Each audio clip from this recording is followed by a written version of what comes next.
Hello friends, welcome to my channel Wifey.dds. Today I'm going to show you how to spruce up your edamame with more than just salt.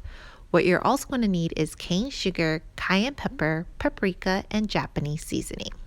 The first step is going to heat up your edamame. What I'm using today is the Madam Edamame Organic that I bought at Costco, and it comes in a pack of 12. My personal favorite on using this brand is because it's super easy. You don't have to puncture any holes, don't have to cook it over a stovetop. You literally place it in the microwave and cook it for 2 minutes and 30 seconds. I know the bag says 3 minutes, but personally I like 2.5 because I notice not all the edamame will get overcooked, so it's nice and soft for each bite. After it's done cooking, please take out the bag. Be really careful because the bag is extremely hot, okay?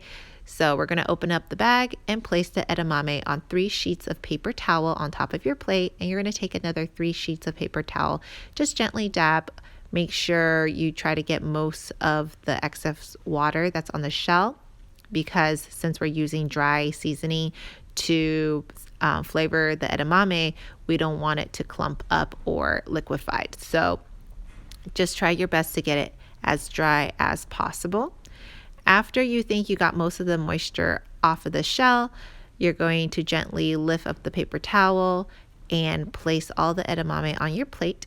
And once again, dab, dab, dab. And you'll find me using my hands touching the edamame is only because I'm checking to see if it is dry enough. So I'm still going to continue to dab to try to get as much of the moisture off of the shells as much as possible before I start adding on the seasoning to flavor this edamame. So just keep dabbing and feel a little bit, dab away some more, dab, dab, dab. Once you're happy with the dryness of it, it's now time to add the seasoning. First stop is going to be salt.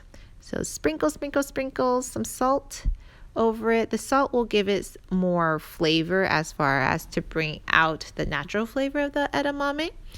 And then the cayenne pepper, paprika, 7 seasoning, and sugar will just give it more of that extra oomph, is what I like to call it, to make it more tasty. So next is we're going to add the cayenne pepper. If you notice, I am eyeballing it because I personally feel it's not necessary to use a measuring spoon, but if you are, no worries. The measurements will be 1/8 teaspoon of all the seasoning, and for sugar, it's going to be 2 teaspoons of sugar. And with the spices, please add as much as you want or as little. It's up to your discretion because some people like it more spicy, some people just like it mild. Now with the Japanese 7 seasoning, this one is actually completely optional. I personally like to use it is because it has some black sesame and nori, which is seaweed.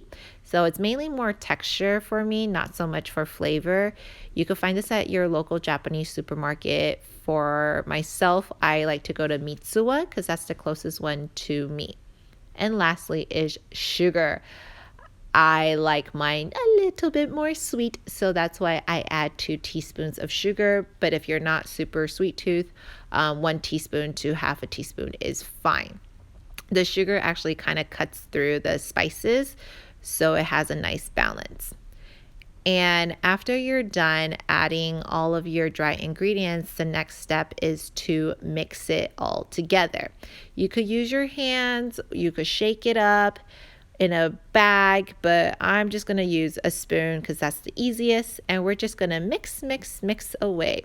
Once you feel everything is evenly coated, you could take a bite to see how you like it. And if you need to add any more spices, salt, or sugar, but if it is good to go, you're ready to eat. So I hope you guys enjoy this recipe. It's something I kind of came up with one day when I realized I got bored with just adding salt to my edamame. So I opened up my pantry and I was like, oh, I have some spices. Let's see what happens if I mix all of this together.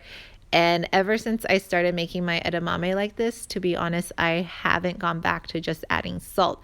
So I'm definitely curious to see what you think about this recipe. What are your thoughts if you like it? So thanks again for watching. Bye.